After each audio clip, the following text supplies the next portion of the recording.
சொல்லுமா. எனக்கு யாருமே முடிச்சுட்டு அவன் மட்டும் சந்தோஷமா இருப்பாமா.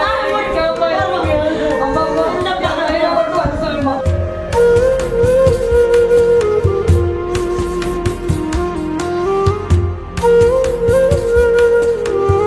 கட்டப்பட்டு வரும் புது வீட்டுல விளையாடின சிறுவர்கள் கொஞ்ச நேரத்துல கேட்ட அலறல் சத்தம், மின்சாரம் தாக்கி ஒரு சிறுவன் உயிரிழப்பு, மேலும் ஒரு சிறுவன் தீவிர சிகிச்சை பிரிவுல சேர்க்கப்பட்டிருக்கார். ஏற்கனவே இந்த கட்டிட உரிமையாளருக்கு மின்வாரியத்திலிருந்து நோட்டீஸ் கொடுத்ததாக தகவல். என்ன நடந்தது வாங்க விரிவா இந்த வீடியோல பார்க்கலாம். விழுப்புரம் விராட்டிக்குப்பம் சாலையில ராஜநகர் பகுதியில பரந்தாமன் அப்படின்றவரு வீடு ஒண்ணு கட்டிட்டு வராரு.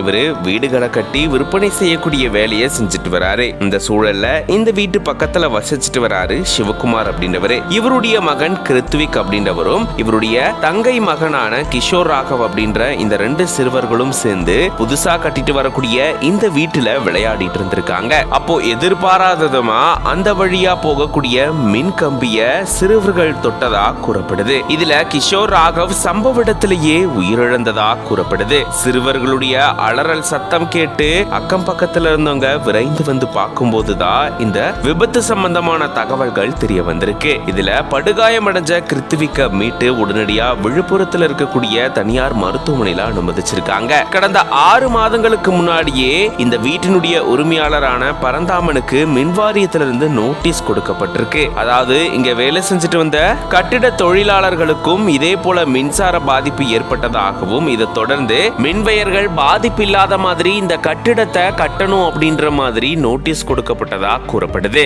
இந்த சம்பவத்தால அந்த பகுதியில பெரும் அதிர்ச்சியும் சோகமும் ஏற்பட்டிருக்கு.